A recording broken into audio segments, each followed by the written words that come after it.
Today, we are joined by Zach Collins. Zach is currently an NBA center for the San Antonio Spurs, and it is great to have you on the episode today, Zach. Thanks for having me, fellas. No, it's definitely going to be a fun one, but just to get it started off, played for powerhouse Bishop Gorman. As much as the Coronado Cougar in me hates to say those words, but those teams that you were on were stacked, played with a lot of great players, but you're basically up until your senior year, you're behind a lot of star players like Chase Jeter, Zimmerman, and stuff. Then you were able to make the jump into your senior year to be Gatorade Player of the Year. So what was sort of that process like going from, key reserve or role guy to that star Gatorade player?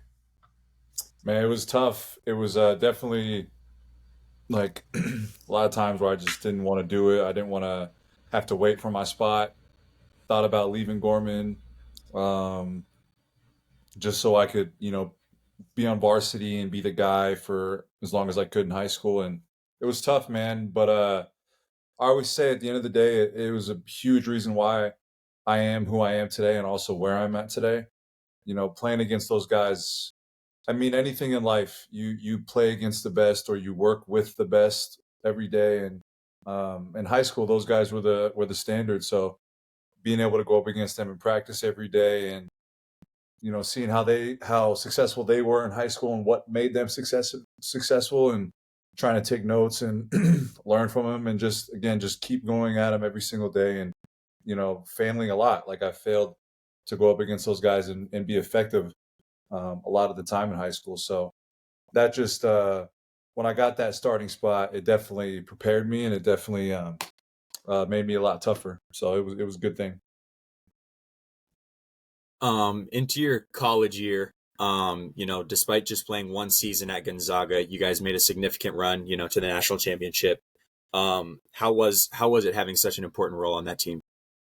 Yeah, that was crazy. It was just a lot of fun, man. The whole year was so fun, and being there for 1 year and not really having to like build a team and camaraderie over like 2 or 3 years, like kind of just inserting myself in what was already being built.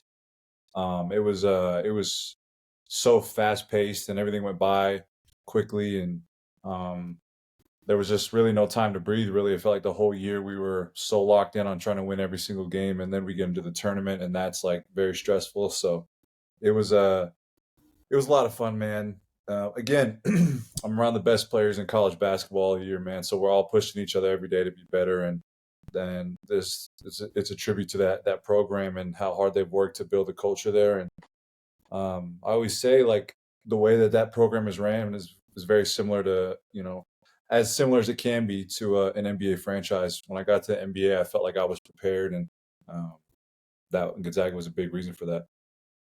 Yeah, I remember watching that tournament run, and you guys as a team were just stellar. And one thing I always like to ask about elite programs, your Villanovas, your Gonzagas, it all starts at the helm, and you were fortunate enough to play for Mark Few. So if you just have, either story of what makes him so great or a funny moment or just anything along those lines. Yeah, he's a great coach, man. He just gets it. He's very simple with his advice, and that's something I've seen with I know we'll get to it, but with Coach Pop in San Antonio, you think a guy who's been around the game so long and he's got so many championship games, high level, high stress games under his belt, that his advice would be super complicated and super complex and nobody would understand it, but he keeps it very simple, and that's what Coach Few does.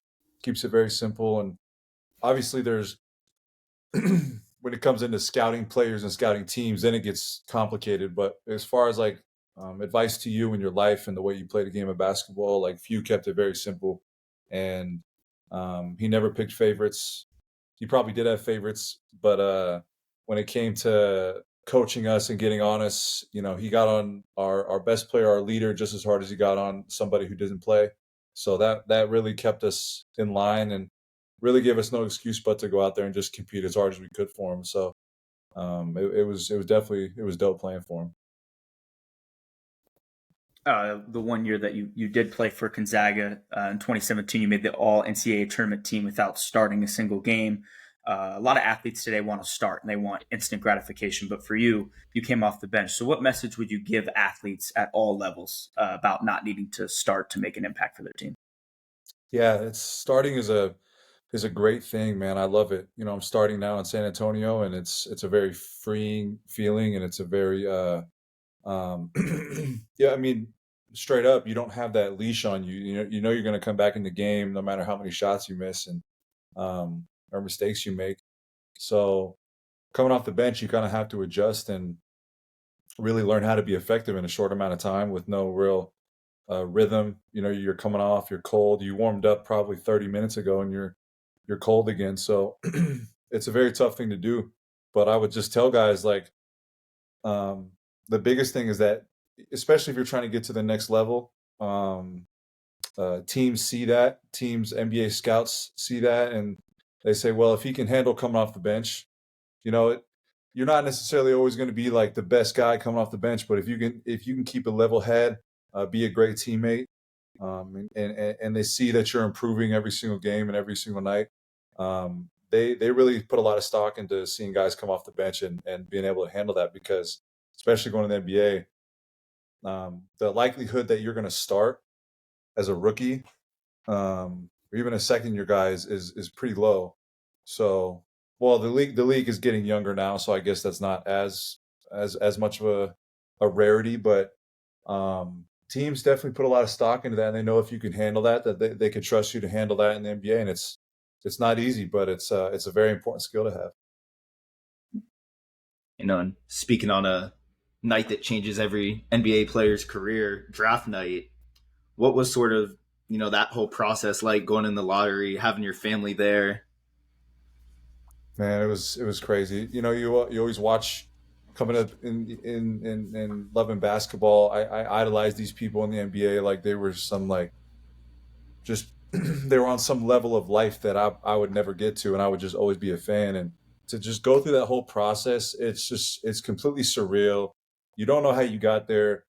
You don't know why you're there. Like it's incredible. It kind of breaks that wall of like, okay, like normal people can be here and do this, and like I can be with these people that I idolized, and it's just a very odd feeling the whole time. And then when your name finally gets like, I felt like I was in a movie, and like I was playing a role for somebody getting drafted. Like it was a pretty special time, man. And then just to have my family there. And speaking of Gonzaga, the coach that recruited me, he was there, and Coach Few would have been there, but he had other coaching obligations. But yeah, it was a great night, man, for sure.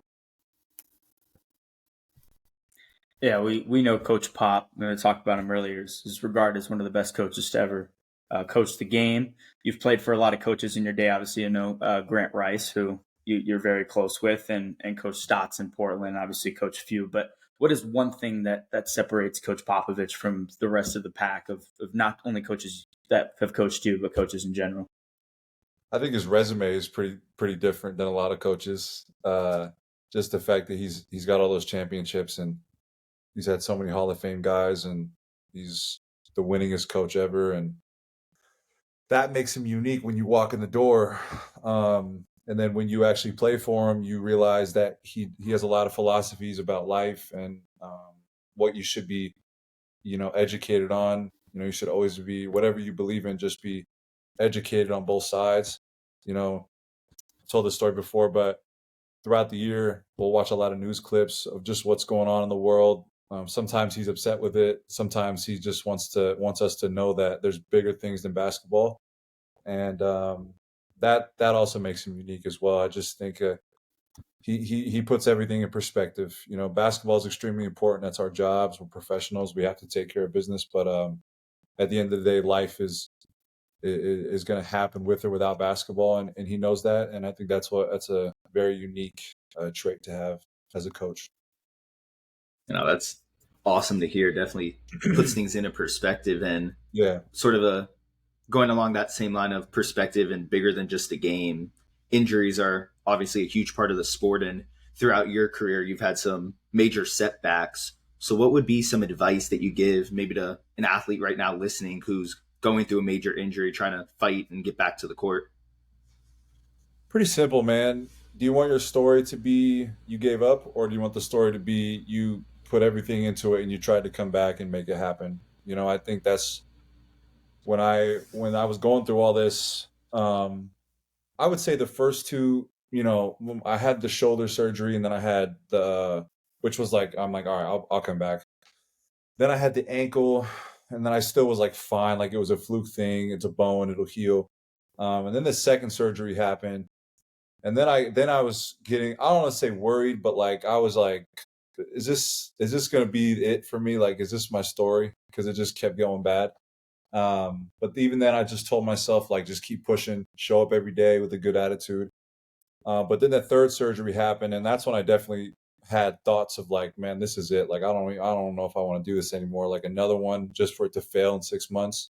So that at that moment, I was just like, I like, well, if I'm gonna go out, I want to go out, my way, knowing that I put my best foot forward. And if I can't ever play again, or if I have to, go down to the G League because no team want to sign me because I'm injury prone, whatever. Like, I knew that it wasn't going to be because my effort wasn't there.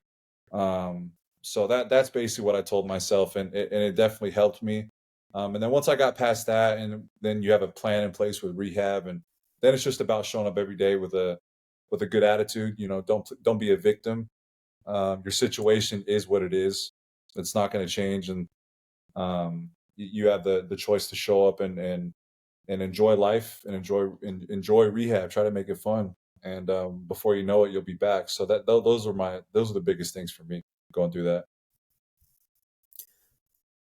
Recently, there was a viral video that came out. Your teammate Jeremy Sohan and Victor recently got the same haircut. We were wondering if you're gonna add on to that. Maybe dye yours just like that. Oh man, many sleepless nights thinking about this. No, I will not be doing that. I'm gonna keep it pretty basic. I'm gonna gel my hair, keep a fade, and just keep it moving. I'm gonna let them handle the crazy hair. Yeah, the fade is definitely a safe place to be. For sure, it's a safe place. It's one less thing to worry about, man. So I'm gonna keep it there for now. Yeah, but bouncing back to basketball, have to ask it. What was your welcome to the NBA moment? I think I had a couple. Like, I think honestly, just going into summer league, I had a kind of a rough start. My first summer league wasn't that great to my standards, I guess, and just being a top 10 pick, you want to go in and really set the tone, and I didn't, and I remember talking to my parents. I'm like, damn, this is gonna be a lot harder than I thought it was, and that was just summer league, and then but obviously, like, I didn't give myself a break. If I were to go back, I would have told myself, like, relax, this is part of it. Like, you're gonna fail. Like, it's a process. You're gonna get better over time. And I wish I would have given myself a little bit of grace, but I didn't back then. So that was one of my welcome to the NBA moments. And then just really just being on the court with all these guys, like I said before, that I just idolized and watch highlights, like countless highlights on YouTube of these guys, and screaming at the TV, cheering for these guys, man. And now I'm on the same court, trying to guard them and stop them and play with them. My whole rookie year, every night I was playing against somebody that I've watched on TV for so many years. And it was pretty wild, man. And then obviously I had moments where, like, I was trying to box somebody out and they were just so much stronger than I was. And the game was really fast. So I don't know if there was a specific in-game moment, but there was definitely, like, throughout that whole rookie year, I was like, damn, I'm really doing this. It's crazy. You've gotten into some scuffles in your career. What's your most memorable, like, story that you've gotten into it with a player? Most memorable. To be honest, I try to forget about them. I don't. Something comes out of me, man, that I don't necessarily, love. But scuffles, man. There's one that I don't really, that no one really knows about. So I guess I'll talk about that one, because you got the one that blew up with Clay and the Warriors and all that stuff, which was fine. But there was one my rookie year. Speaking of welcome to the NBA, with David West, he was on the Warriors, and he was going at me, and just being super physical, and he's an old school big, so just super strong, and maybe playing a little dirty here and there, just smartly because he's got all that experience, and we were just going at it, and he just kept talking to me and talking to me and talking to me, and trying to punk me, and I remember being pretty scared, to be honest. I, I was pretty nervous, and but I ended up talking back to him, and I don't know where this came from, but I just kept talking back to him, and I was like, in my head, I was like, yeah, I'm nervous and scared, but I'm not, like, he can't know that. Like, I have to go back at him, like I have to say something, and that was just kind of the start of it, I guess, and that's the mentality I kept working with throughout my career, and it just escalated more and more every year, it seems like. So but yeah, that was one that kind of, I was like, all right, I'm not really gonna take any crap. I can't do that. I'd rather deal with the consequences of that than the other way. So that first scuffle with David West is pretty funny. Yeah, David West seems like somebody I wouldn't want to mess with. He's been in the league for a long time, and like, I've heard stories of him training and like boxing and shit, and I was like, oh, I'm good. Speaking of other NBA bigs around the association, what's one NBA big in particular for you that has been really tough to guard that you don't think gets enough credit? That doesn't get enough credit. There's a lot of guys that you go against that don't really do a lot of things that show up in the highlights. Like Kevon Looney is one who, when you're out there playing against the Warriors, like every time they can miss a three, like, you have to rebound. You can't give them another chance because they're probably going to make it. And he does such a good job of rebounding and his positioning and how strong he is. He's a magnet for rebounds, and he's definitely a tough guy to go against. I'm trying to think guys that don't get a lot of credit. Of course you have Steven Adams, who, again, another rebound guy who's just so strong and hard to get around. Trying to think who else. Vucevic is really good. Vucevic, he's kind of a guy I feel like who doesn't get a lot of credit. I've seen him do stuff on the court. He just kind of makes it look so easy, and he's a guy who can hit mid range. Like, if you're playing drop coverage on a pick and roll, you're usually okay with big shooting mid range, but he can hit those. But he also can hit pick and pop threes, and then he also can hit you with a quick spin move in the post. So there's just like three ways he can get to a bucket, and that's definitely hard to guard. Another question I'll ask: what's your Mount Rushmore of favorite teammates you've played with at all of your levels of your career, whether it's high school, college, or the pro? Greatest teammates. I'll just stick to. I'll go college too. Nigel Williams-Goss was a great teammate in high school, or in college. He really set the tone for just how we were going to carry ourselves as a team, and really had us with the mindset that we were the team to beat the whole time in college. So we all carried ourselves like we were, professionals, basically. So he set the tone with that, and that was a huge reason why we went so far. Another great teammate, Myers Leonard was a great teammate in Portland. Damian Lillard, great teammate, treated everybody the same, even though he's the guy. Who else in Portland? Let's say Evan Turner, great teammate. How many spots is on Mount Rushmore? I don't even know. 5? Those four. All right, I'll just stick with those 4 then. Those are great. I like that Evan Turner pick, Buckeye. And talking about current Buckeyes, now you got my boy Malachi over there with you, and obviously Jeremy, Victor, a lot of young players surrounding you, and you sort of quickly became a veteran presence for such a young team. So what's sort of, that like, and has anything changed with whether it's your mindset or leadership, to now be a guy that players sort of look at as a guy who has time in the league?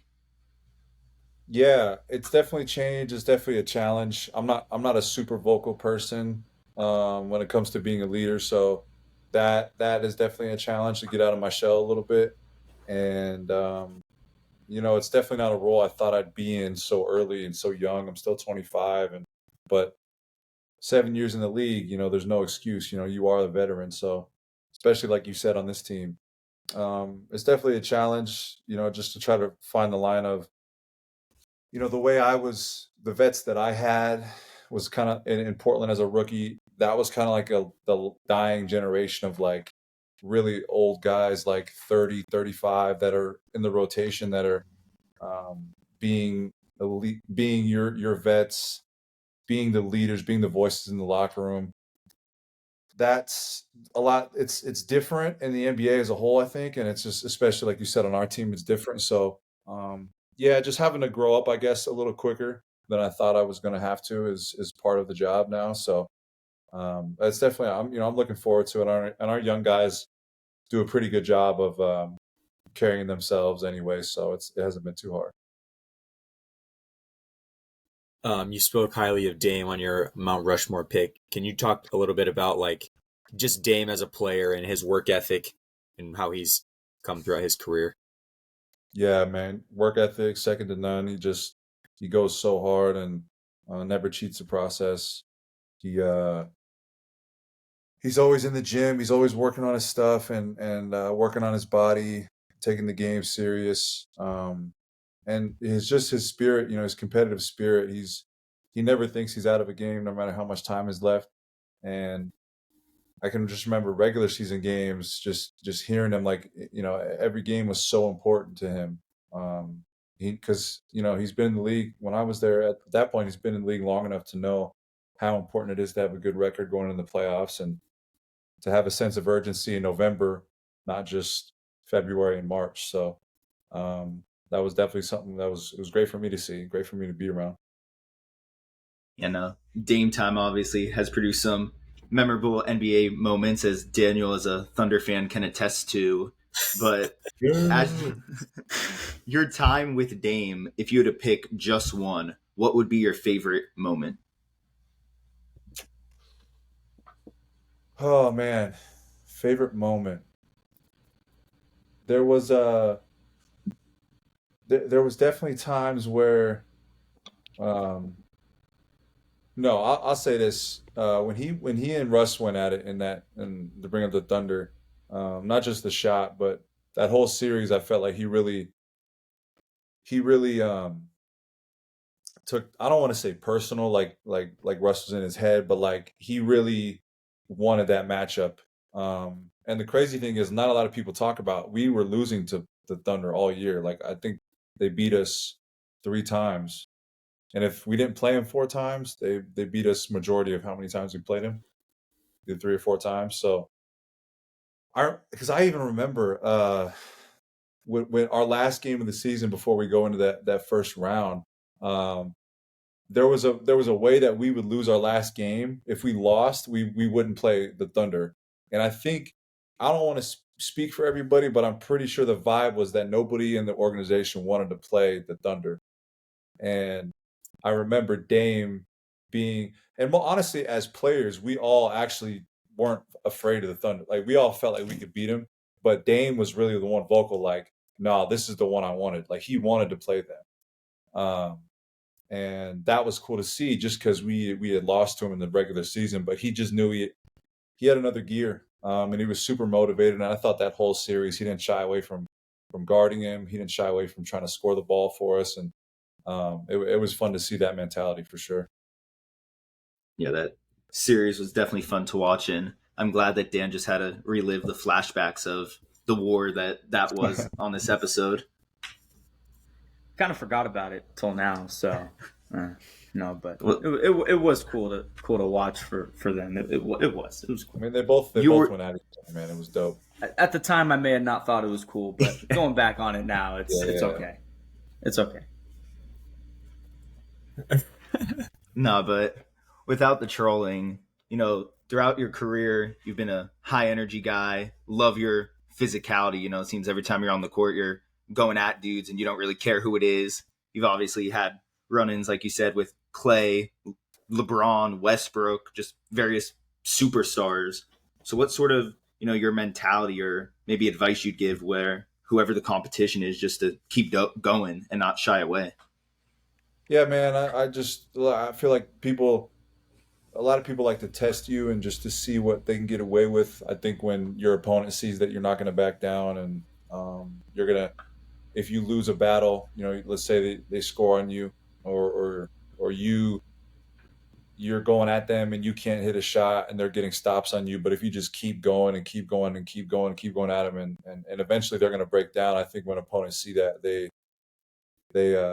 stop testing you and they kind of back off a little bit. And I think that's something that's very important. And really, I mean, you can relate that to life too. Just, constantly showing up no matter how many times you get, as corny as it sounds, how many times you get knocked down, you just keep going. I think in the NBA, especially as a young player, the guys definitely want to go at you and they want to see what you can handle. They want to see what they can get away with. And for me, it was just, I don't want to show any weakness. I want to also, I want to be able to go at the best guys. Like I want to be, going at Joe Schmo compared to Joel Embiid or Jokic is a lot different, so I want to keep the same energy no matter who I'm playing. So I just try to do that. Well, Joe Schmo happens to be my favorite player, so I'm only slightly offended here. But, one thing we always like to ask to sort of get to the end of the episodes is what's next for Zach Collins, whether it's, career goals, life goals after basketball, just maybe something interesting that you have planned. Man, I wish I had a great answer for you, man, but I'm really just trying to be locked in right now. Injury wise, I had been through so much, and I'm finally getting a chance to, my going into my third year in Portland, I was a starter for 3 games, and then I had the shoulder, and I was out for the rest of the year. And I'm at a point now where the spot's there for me to go earn again, and just really start, another great section of my career. So that's what I'm really focused on right now, and trying to stay healthy. So. I don't really have too many plans as far as after basketball or in the next few years. So apologize, man. I can't give you a better answer. Maybe next time. No, we'll end you on one last non-basketball related question. Obviously, one thing that we've talked about on this podcast and previous episodes is location for basketball, living in different places, right? You've lived in Spokane in college, San Antonio and Portland, but we've all been Vegas kids. We all grew up in Vegas. So what's one thing that Vegas has that none of those places have that you might be homesick during the season that Vegas has, I feel like they have a lot of different flavors in one spot. On the Strip, there's restaurants from the places that I play in. There's restaurants from New York, Boston, LA, Phoenix, and they're all right here in one spot. I don't know.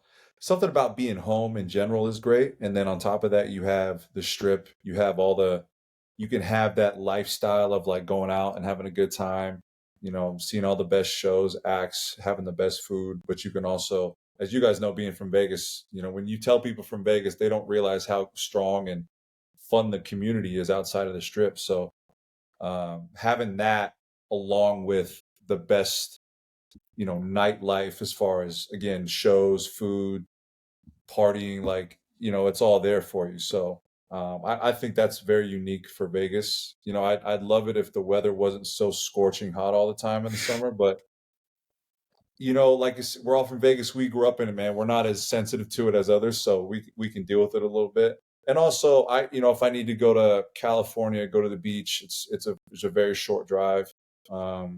There's just a lot out here that I like personally. Well, Zach, we're beyond thrilled to being able to have you on, and we can't thank you enough for joining us today. Thank you guys, man. This is fun.